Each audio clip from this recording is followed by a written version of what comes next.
I'm not going to enforce an unconstitutional law. I'm going to protect.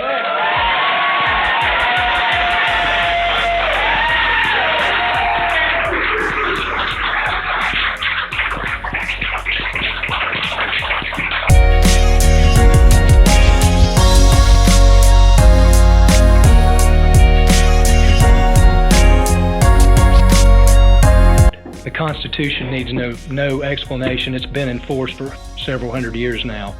It's easy to understand. It says what it means and means what it says. And the last time I read the Declaration of Independence, it specifically reminds all of us that we're endowed by our Creator with certain inalienable rights, which means God-given. Among these, life, liberty, and pursuit of happiness, and that governments were instituted among men specifically to secure our God-given rights. And it says when government becomes destructive to these ends, meaning when they go above and beyond trying to secure our liberties and trying to take them, it's the right of the people to alter or abolish that government.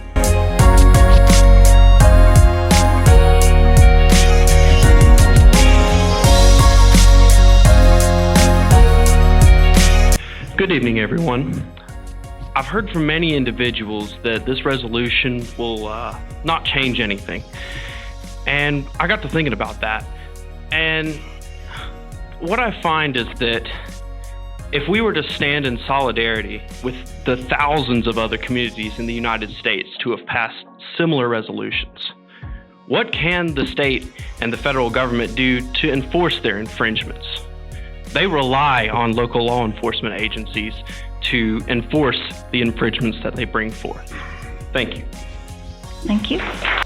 I'm concerned tonight, and the reason I'm here, that we've already lost some of our Second Amendment rights. I have the privilege of pastoring a church that has a Christian school. We cannot protect our kids in our school because our Second Amendment rights have already been taken away from us. When our parents put students in our school, they say, what assurances do we have that you will protect our students? And we have to say to them, the only way we can protect your students is illegally.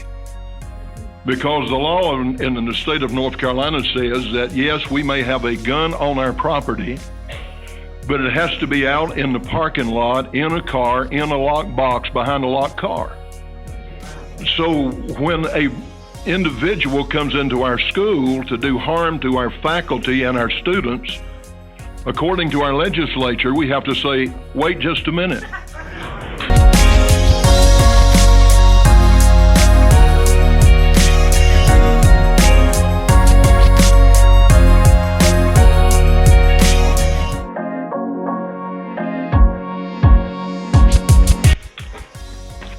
All of the votes are in. And this motion carries 7-0.